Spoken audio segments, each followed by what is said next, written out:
আসসালামু আলাইকুম। আজকে আবার একটা নতুন ভিডিও নিয়ে হাজির হয়েছি। আজকের ভিডিওটা হলো চলন্ত বান নিয়ে হাজির হয়েছি। এই চলন্ত বান দ্বারা আপন মানুষ যে দূরহীন মানুষ থাক, সেই মানুষটার অফিসে খালি একটা কাপড় লাগবে। একটি কাপড়ের মধ্যে নকশাটি সুন্দরভাবে লিখবেন। আপনি চলন্ত বান মারতে পারবেন এই মানুষটাকে। যে কোনো জায়গা থাক, সঠিকভাবে কাজটি করবেন। চলন্ত বান এই ভিডিওর মাঝে আমি বলে দেবো কেমনে বান মারতে হয় না মারতে হয়। আপনি জানতে আছেন কিতাবুল শয়তানা অল কুফরি হাবান, কত বড় কিতাব একটি কিতাবুল শয়তানা, কত বড় কিতাব জানতে আছেন। এই কিতাবের আমি একটি আমল আপনার দিতেছি। অবশ্যই এই আমলটি হলো আপনারা চলন্ত বান যে কোনো মানুষকে শরীরে ফুসকালো হইতে পারবেন। এই চলন্ত বান ইনশাল্লাহ ভিডিওর মাঝে আপনারা দিব। গলতভাবে আপনারা ইউজ করবেন না। কেমনে কাজ করতে হয় না করতে হয় তারপরে আমাকে বলবেন ইনশাল্লাহ। কি জন্য এই চলন্ত বান দ্বারা মানুষের শরীরে ফুসকা লাগাইতে পারবেন। জ্বলে গেছে এরকম হবে, জ্বলে ফুসকা হয়েছে, এই জন্য আপনি চলন্ত বান মারতে পারেন। কেমনে মারতে হয় না মারতে হয় আমি স্ক্রিনশটে বলে দেবো, সেভাবে কাজ করবেন, সঠিকভাবে কাজ করবেন ইনশাল্লাহ। ভিডিও দেখার জন্য আপনার বহুত বহুত ধন্যবাদ। ভিডিও একটা সাবস্ক্রাইব করবেন, শেয়ার করবেন, লাইক করতে বলবেন না। কিছু যদি বলা থাকে তো আমার কমেন্ট বক্সে বলতে পারেন ইনশাল্লাহ। ভিডিওর মাঝে সব কিছু বলে দিব কেমনে কাজ করতে হয়। অবশ্যই খালি একটি কাপড় হতে হবে, সেই মানুষটার কাপড়ের মাঝে সব কাজ করতে পারবেন। আর ভিডিওটা সাবস্ক্রাইব করবেন, লাইক করবেন ইনশাল্লাহ। ভিডিও দেখার জন্য বহুত বহুত ধন্যবাদ। আসসালামু আলাইকুম, খুদা হাফেজ।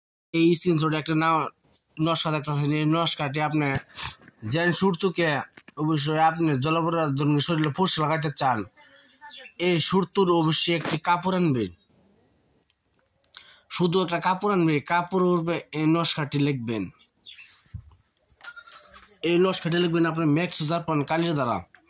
শনিবার দিন খোলা আকাশের তলে বসে রৌদ্রে ঠিক 12টার সময় বসে লিখবেন, খোলা আকাশের নিচে। তার মানে আপনার খোলা আকাশ মানে আপনার আশেপাশে যেন গাছ থাকতে লাগে না, আপনি কোনো ছায়া মেয়েতে বইতে পারবেন না। ঠিক 12টার সময় খালি মতন বসিয়া ম্যাক্স জারপান কালি দ্বারা এই 70 কাপড়ে এই নকশাটি ম্যাক্স জারপান কালি দ্বারা লিখবেন। পাক পবিত্র এসে বসিয়া লিখবেন। লেখার পরে এই নকশাটি কি করবেন, আপনি কোনো পুরানা কবর বা শ্মশানে আপনি এক লাগিয়ে দাফন করে দেবেন। এই নকশাটি দাফন করে দেবেন। দেখবেন সেই মানুষটা আপনি 72 ঘন্টার মধ্যে শরীরে ফুসকা লেগে যাব। আচ্ছা ওইসব ভাই মা সকল বলেন যাই হোক, এই নকশাটা গলতভাবে ইউজ করবেন না। গলতভাবে ইউজ করলে সেই পাপের বোঝা আপনি টানবেন, আমি টানবো না। এটার জন্য আমার দেওয়ার উচিত, আমি দিচ্ছি, সেটার জন্য আমি দায় নাই। আপনারা যদি ভুল কাজ করেন তা আপনারা দায় থাকবেন, এটা আমি দায় নাই। আমি আবার বলছি, 70 কাপড়ের উপরে এই নকশাটি খোলা আকাশের নিচে বসিয়া পাক পবিত্র বসিয়া ঠিক শনিবার দিন 12টার সময় বসিয়া ম্যাক্স জারপান কালি দ্বারা এই নকশাটি লিখবেন। লেখার পরে এই নকশাটি আপনি কোনো শ্মশানে সপ্তাহে গেলে ভালো হয়।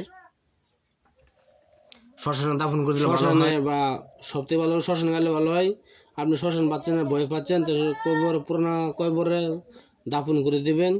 দেখবেন সেই মানুষটার কিছুক্ষণ সময় শরীরে ফুসকা লেগে যাবে 72 ঘন্টার ভিতরে। অবশ্যই একটা কথা মনে রাখবেন, গলতভাবে ইউজ করবেন না। গলতভাবে ইউজ করলে সেই পাপের বোঝাটা আপনি টানবেন। আর ভিডিওতে ভালো একটা সাবস্ক্রাইব করবেন, শেয়ার করবেন, লাইক করতে বলবেন না। আপনারা সাবস্ক্রাইব আশা আমি থাকি ইনশাল্লাহ। ভিডিও দেখার জন্য বহুত বহুত ধন্যবাদ। আসসালামু আলাইকুম, খুদা হাফেজ, নমস্কার। আপনার সাবস্ক্রাইব করার কোনো টাকা পয়সা লাগবে না, অবশ্যই একটা সাবস্ক্রাইব করবেন, শেয়ার করবেন ইনশাল্লাহ। ভিডিও দেখার জন্য বহুত বহুত ধন্যবাদ। আসসালামু আলাইকুম, খুদা হাফেজ, নমস্কার।